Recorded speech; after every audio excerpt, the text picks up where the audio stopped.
কথাই সে বলেছে। যেহেতু এখানে আমরা মূলত রাজনৈতিক নেতৃবৃন্দ বা রাজনৈতিক কর্মীবৃন্দ এখানে উপস্থিত আছি, স্বাভাবিকভাবেই অনেকগুলো দল আমরা এখানে আছি। এবং স্বাভাবিকভাবেই প্রত্যেকটি দলের আ আদর্শ তো একদম এক হবে না। অবশ্যই আলাদা, আলাদা কিছু আছে। তবে অবশ্যই আমি মনে করি, বিশ্বাস করি মূল বিষয়টি এক জায়গায় এবং সেটি হচ্ছে গণতন্ত্র বা ডেমোক্রেসি। সেটি হচ্ছে একটি মানবিক বাংলাদেশ। সেটি হচ্ছে একটি বাংলাদেশ যেখানে মানুষের কথা বলার অধিকার থাকবে। সম্মানিত উপস্থিতিবৃন্দ, এই বিষয়ে আমরা অনেকগুলো কথা এর ভিতরেই শুনে ফেলেছি। আমি সেজন্য সেই বিষয়গুলোতে যাব না। এই মুহূর্তে বাংলাদেশের সবচেয়ে একটি বহুল আলোচিত বিষয় হচ্ছে সংস্কার। আমরা এখানে যেই রাজনৈতিক দলগুলো আছি, এই রাজনৈতিক দলগুলো বিগত ১৫ বছর ধরে মোটামুটি এখানে উপস্থিত সকল রাজনৈতিক দলগুলো আমরা বিগত ১৫ বছর ধরে আন্দোলন সংগ্রাম করেছি আমাদের হারিয়ে যাওয়া বা ডাকাতি করে নেওয়া অধিকারকে প্রতিষ্ঠিত করার জন্য, জনগণের সেই অধিকার। সেটাতে আমরা পার্টলি আলহামদুলিল্লাহ সাকসেসফুল হয়েছি। আমি আমি আমি একজন রাজনৈতিক কর্মী হিসেবে মনে করি। আ এখন বিভিন্ন আলোচনা চলছে। সংস্কারের বিভিন্ন সংস্কার বলতে আমরা যা যেখান থেকে যার অবস্থান থেকে বুঝি সেই আলোচনাগুলি চলছে। আ যেই কথাটি বলছিলাম যে আমরা রাজনৈতিক দলগুলো এখানে যারা আছি, ছোট, বড়, মাঝারি যেভাবেই বলি না কেন বিষয় সেটি নিয়ে, বিষয় হচ্ছে রাজনৈতিক দলগুলো আমরা আন্দোলন সংগ্রাম করেছি। এই দেশের মানুষকে মুক্ত করার জন্য। একটি পরিবর্তনের জন্য, ভালো একটি পরিবর্তনের জন্য। মানুষের অধিকার, ভোটের অধিকার, কথা বলার অধিকার যেভাবে বলি সেটিকে প্রতিষ্ঠিত করার জন্য। প্রিয় আমন্ত্রিত উপস্থিতিবৃন্দ, অতিথিবৃন্দ, আ আমরা যারা আন্দোলন করেছি সেই দলগুলো কম বেশি অনেকগুলো দল একসাথে বসে আমরা ৩১ দফা উপস্থাপন করেছি জাতির সামনে। সেই ৩১ দফা আমরা আজ থেকে প্রায় ২.৫ বছর আগে, মোটামুটি কম বেশি ২.৫ বছর আগে উপস্থাপন করেছি। যখন অনেকেই আ বলেননি সংস্কারের কথা। আমরা যেই স্বৈরাচারের বিরুদ্ধে আমাদের দলগুলোর শত, শত হাজারো নেতাকর্মী গুম খুনের শিকার হয়েছে, অত্যাচারিত নির্যাতন হয়েছে। সেই স্বৈরাচারের বিরুদ্ধে রক্তচক্ষুকে উপেক্ষা করে আমরা সংস্কারের প্রস্তাব জাতির সামনে উপস্থাপন করেছি। তারই ধারাবাহিকতায় এখন বিভিন্ন জন বিভিন্ন সংস্কারের কথা বলছেন, আলোচনা হচ্ছেন। আমরা যেহেতু ১ম উপস্থাপন করেছি ২.৫ বছর আগে, আমরা তারপরেও এটিকে ওয়েলকাম করি। অবশ্যই জাতির ভালোর জন্য, মানুষের ভালোর জন্য, দেশের ভালোর জন্য যেকোনো বিষয়ে আলোচনা হতেই পারে। তবে এখানে একজন রাজনৈতিক কর্মী হিসাবে, একজন অ্যাক্টিভিস্ট হিসাবে আমি মনে করি কতগুলো বিষয়, অর্থাৎ আমাদের যে রাজনীতি আমাদের মূল লক্ষ্য কি? মূল লক্ষ্যই হচ্ছে জনগণ এবং দেশ। সংস্কার আপনারা যদি খেয়াল করে দেখেন, এই মুহূর্তে সংস্কারের যে আলোচনা, সংস্কার নিয়ে যে আলোচনা হচ্ছে, অবশ্যই এটি প্রয়োজন আছে। অবশ্যই এটি প্রয়োজন আছে। আ বাংলাদেশের যে সংসদ ব্যবস্থা, সংসদীয় ব্যবস্থা এটি এককক্ষ আছে। এটি দ্বিকক্ষ হলে কি ভালো হতে পারে? সেটি নিয়ে আলোচনা হচ্ছে। সেটির পক্ষে বিপক্ষে সবই মতামত আছে। একজন ব্যক্তি দুবারের বেশি প্রধানমন্ত্রী, পরপর দুবারের বেশি প্রধানমন্ত্রী হওয়া উচিত নয়। অনেকে মনে করেন তাহলে স্বৈরাচারের যে প্রবৃত্তি সেটাকে হওয়ার যে টেনডেন্সি সেটাকে রোধ করা সম্ভব হবে। অবশ্যই এই প্রস্তাবনা বিএনপির পক্ষ থেকেই সর্বপ্রথম গিয়েছে।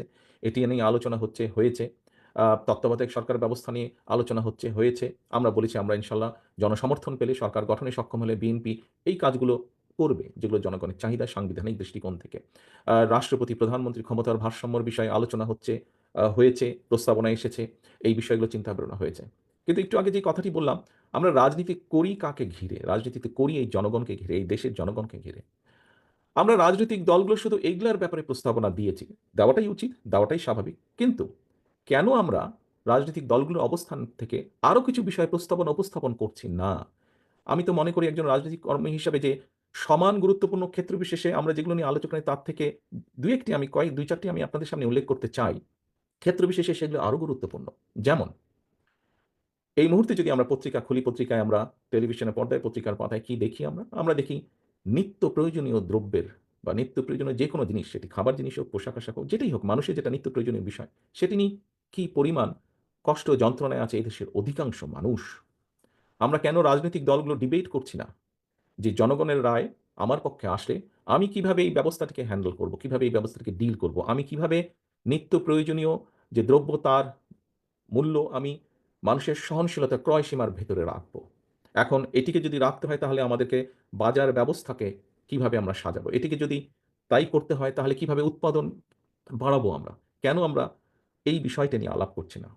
আমি মনে করি বাংলাদেশ জাতীয়তাবাদী দল তার পূর্ব অভিজ্ঞতা থেকে মনে করে যে এই বিষয়গুলো আমাদের অবশ্যই অ্যাড্রেস করা উচিত জাতির সামনে।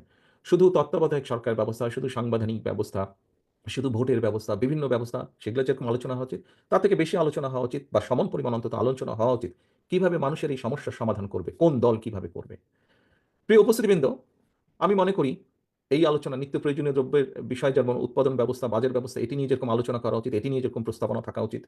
প্রস্তাবনা থাকা উচিত, ডিবেট হওয়া উচিত বিভিন্ন রাজনৈতিক দলের মধ্যে যে একজন নাগরিকের ২০ কোটির প্রায় আমরা সবাই জানি জনসংখ্যা কোনোভাবেই ২০ কোটির কম নয় এই দেশে। ২০ কোটি জনসংখ্যা বহুল একটি দেশের মানুষের একটি প্রাইমারি প্রয়োজন হচ্ছে মিনিমাম চিকিৎসা ব্যবস্থা। আমরা কেন আমাদের রাজনৈতিক দলগুলো চিকিৎসা ব্যবস্থা কিভাবে জনগণের মিনিমাম চিকিৎসা ব্যবস্থা আমরা নিশ্চিত করব, সেই বিষয়গুলো কেন আমরা তুলে ধরছি না? সেটি কি সংস্কার নয়? আমি যে বাজার ব্যবস্থা, যে উৎপাদন ব্যবস্থার কথা বলেছি সেটি কি সংস্কার নয়? শুধু একজন ব্যক্তি পরপর ২ বারের বেশি প্রধানমন্ত্রী হবে না। এইটি আইন করে রোধ করাটাই কি শুধু সংস্কার? আ আ আ শুধুমাত্র তত্ত্বাবধায়ক নির্বাচনের সময়, জাতীয় নির্বাচনের সময় তত্ত্বাবধায়ক সরকার ব্যবস্থা করতে হবে। অবশ্যই করতে হবে নিরপেক্ষ নির্বাচনে। কিন্তু সেটিই কি শুধু সংস্কার? বাজারের ব্যবস্থা, চিকিৎসা ব্যবস্থা এটি কি সংস্কার নয়? আমি তো একজন রাজনৈতিক কর্মী হিসেবে মনে করি এটিও সংস্কার ব্যবস্থা। আমাদের আমাদের ডাইরেকশন থাকতে হবে, আমাদের প্ল্যান থাকতে হবে, আমাদের তুলে ধরতে হবে জনগণের সামনে যে আমি জনগণের রায় যদি সমর্থন পাই, আমি চিকিৎসা ব্যবস্থার জন্য এই করতে চাই যেখানে জনগণের মিনিমাম চিকিৎসা সুবিধা দেওয়া সম্ভব হয়। প্রিয় আমন্ত্রিত অতিথিবৃন্দ, সংস্কারের তো আরেকটি বিষয় আছে। এই ২০ কোটি মানুষের দেশে আমাদের ভবিষ্যৎ প্রজন্ম আছে। আমরা যদি আমাদের ভবিষ্যৎ প্রজন্মের সঠিক শিক্ষা ব্যবস্থা যদি গড়ে তুলতে সক্ষম না হই, তাহলে কি করে আমাদের পক্ষে সম্ভব এই দেশকে সামনে এগিয়ে নিয়ে যাওয়া? কি করে সম্ভব একটি সমৃদ্ধশালী দেশকে গড়ে তোলা? অবশ্যই আমাদের এই বিষয়ে ডিবেট থাকা উচিত। অন্তত এই বিষয়ে আমাদের শুধু ডিবেট নয়, প্রত্যেকটি দলের পক্ষ থেকে একটি কর্মপরিকল্পনা থাকা উচিত যে আমরা কি ধরনের শিক্ষা ব্যবস্থা? আমরা বলি অনেক সময় বক্তব্যের মধ্যে বলি উৎপাদনমুখী শিক্ষা ব্যবস্থা। ফাইন। যদি উৎপাদনমুখী শিক্ষা ব্যবস্থা হয়ে থাকে তাহলে সেটি কি? আরো একটু ডিটেইল আমাদেরকে করা উচিত। বিভিন্ন দলের উচিত হবে এটি একটি সংস্কার অবশ্যই। যে শিক্ষা ব্যবস্থাকে ঢেলে সাজানো বা শিক্ষা ব্যবস্থাকে আমরা কিভাবে দেখতে চাই। আমি আরেকটি সংস্কারের কথা বলতে চাই, প্রিয় সহকর্মীবৃন্দ বা প্রিয় আমন্ত্রিত অতিথিবৃন্দ। সেটি হচ্ছে আ ১ম এই আমি বলেছি উৎপাদন বৃদ্ধি করা প্রয়োজন। উৎপাদন বৃদ্ধি করতে হলে মূলত যদি আমরা দেখি উৎপাদনকে, তাহলে অবশ্যই আমাদেরকে কৃষির উৎপাদন বৃদ্ধি করতে হবে। ২০ কোটি মানুষকে যখন আপনার আ খাদ্য সংস্থান যদি করতে হয়, ২০ কোটি মানুষের খাদ্য সংস্থান যেটি খাদ্যপণ্য, দ্রব্যমূল্য সবকিছুকে যদি দ্রব্যকে যদি সহনশীলতার মধ্যে রাখতে হয়, সাপ্লাই যদি রাখতে হয়, তাহলে অবশ্যই আমাদের কৃষির উৎপাদন বৃদ্ধি করতে হবে। কৃষির উৎপাদন কিভাবে আমরা বৃদ্ধি করব? শহীদ রাষ্ট্রপতি জিয়াউর রহমান শুধুমাত্র খাল খননের মাধ্যমে কৃষককে অনেক কয়েকটি কাজ করেছিলেন। কিন্তু খাল খননের মাধ্যমে যেই জমিতে ১ ফসলি হতো সেখানে ২ টি ফসল হয়েছে। সঠিক সময়ে পানি সরবরাহ করার মাধ্যমে। যে জমিতে ২ টি ফসল হতো সেখানে ৩ টি হয়েছে। খাল খননের মাধ্যমে বন্যাকে নিয়ন্ত্রণ করা সম্ভব হয়েছে। বন্যাকে নিয়ন্ত্রণ করার মাধ্যমে দেশে যেটি হয়েছে কৃষক প্রতি বছর ক্ষতিগ্রস্ত হয়নি। ফলে ধীরে, ধীরে কৃষকের অর্থনৈতিক মেরুদণ্ড মজবুত হয়েছে। আমন্ত্রিত অতিথিবৃন্দ, সম্মানিত অতিথিবৃন্দ, আপনাদের কি একবারও মনে হয় না যে যেই কথাটি মাত্র আমি বললাম, খাল খনন থেকে শুরু করে কৃষির কিভাবে উৎপাদন বৃদ্ধি করা যায় এগুলোও সংস্কার? আমি তো মনে করি একজন রাজনৈতিক কর্মী হিসেবে এটি অনেক বড় একটি সংস্কার। একই সাথে যদি আমরা চিন্তা করি, বাংলাদেশের ঢাকা শহরের পাশেই আছে আরশুলিয়া আপনারা দেখেছেন এখানে কতগুলো ইন্ডাস্ট্রি আছে। এছাড়াও বিভিন্ন জায়গায় ইন্ডাস্ট্রি আছে। আমাদেরকে শিল্পের বিষয়ে বোধহয় চিন্তা করা উচিত। কিভাবে উদ্যোক্তাদেরকে আমরা একটা স্টেবল সিচুয়েশন দিতে পারি। যাতে উদ্যোক্তারা উদ্যোগ গ্রহণের মাধ্যমে এই দেশে শিল্প স্থাপন করতে পারেন। তাদেরকে নিরাপত্তা দেওয়া সম্ভব হয়। অবশ্যই এটি একটি সংস্কার। একই সাথে সেখানে যেই শ্রমিকেরা কাজ করবেন, সেই শ্রমিকদেরও কিভাবে তাদের ন্যায্যতা নিশ্চিত করা যায়। আমি তো মনে করি একজন রাজনৈতিক কর্মী হিসেবে এটি অন্যতম একটি বড় সংস্কার। এই সংস্কারটিও আমাদের করা প্রয়োজন। এখানে অনেক সমস্যা আছে। কিন্তু এই বিষয়গুলোকে আমাদের অ্যাড্রেস করা প্রয়োজন। আমন্ত্রিত অতিথিবৃন্দ, সম্মানিত অতিথিবৃন্দ, একটি বিরাট বিপদের মধ্যে আমি বহু বছর যাবৎ বাংলাদেশের বাইরে আছি। আপনারা এখানে যারা সামনে উপস্থিত আছেন, আপনারা দেশে আছেন। প্রায় আমরা দেখেছি বিশেষ করে স্বৈরাচারের সময় তো প্রায় আমরা নিউজে দেখতাম পরিবেশ দূষণ। ঢাকা শহর সহ সমগ্র বাংলাদেশে পরিবেশ দূষণ অত্যন্ত তীব্র মাত্রায় পরিবেশ দূষণ। সামগ্রিকভাবে সমগ্র বাংলাদেশই পরিবেশ হুমকির সম্মুখীন। আমরা কি রাজনৈতিক দলগুলো জাতির সামনে পরিবেশের ব্যাপারে সংস্কার উপস্থাপন করতে পারি না? কিভাবে আমরা পরিবেশের উন্নতি ঘটাতে পারি? এই যে দূষণকে কিভাবে কমাতে পারি? আমি তো মনে করি এই দূষণ কমানোটিও একটি সংস্কার প্রস্তাব বা সংস্কারের একটি বড় অংশ। কারণ এই দূষণের কারণে প্রতি বছর লক্ষ, লক্ষ শিশু, কোটি, কোটি মানুষ অসুস্থ হয়ে যাচ্ছেন শারীরিকভাবে। সেটি আ আ পলিউশন, বিভিন্ন রকম পলিউশন, শব্দ পলিউশন বলেন, সেটি ধোঁয়ার পলিউশন বলেন, ধুলাবালির পলিউশন বলেন, যেটিই বলি না কেন আমরা। এই পলিউশন থেকে কিভাবে আমরা রাজধানী সহ সমগ্র দেশকে রক্ষা করতে পারি, দেশের মানুষকে রক্ষা করতে পারি, এ ব্যাপারেও তো আমরা আমাদের উপ আ আ পরিকল্পনা উপস্থাপন করতে পারি জাতির সামনে। প্রিয় সহকর্মীবৃন্দ, আরেকটি বড় বিষয় আপনাদের সামনে তুলে ধরতে চাই আমি। আমি মনে করি এটি অত্যন্ত গুরুত্বপূর্ণ একটি সংস্কার। এটি আমাদের রাজনৈতিক দলগুলো, যারা আমরা জনগণের রায় চাই, আমি তো মনে করি জনগণের সামনে আমাদের এ ব্যাপারেও এটিকেও সংস্কার প্রস্তাব বিবেচনা করে বিবেচনার দরকার নেই। আমি তো মনে করি এটি সংস্কার প্রস্তাব। ২০ কোটি মানুষ যদি আমরা ধরে নিই, ২০ কোটি মানুষের প্রতিদিনের ব্যবহার্য পানি, কি পরিমাণ পানি প্রয়োজন হয়? প্রতিটি মানুষ কি তার ব্যবহারের জন্য যথেষ্ট পানি আ পিওর পানি কি আমরা সরবরাহ করতে সক্ষম হচ্ছি? আমরা হয়তো হচ্ছি না। তাহলে এই ২০ কোটি মানুষকে কিভাবে আমরা পানির খাবার পানি বলেন, ব্যবহার্য পানি বলেন, মিনিমাম আ পিওর পানি আমরা তাদেরকে সরবরাহ করতে পারি। এটি কি একটি সংস্কার প্রস্তাব হতে পারে না? অবশ্যই এটি হতে পারে। আমরা কি চিন্তা করে দেখেছি? সারা বিশ্বে কিন্তু এখন পানি এবং পানির সাথে একই সাথে জ্বালানি।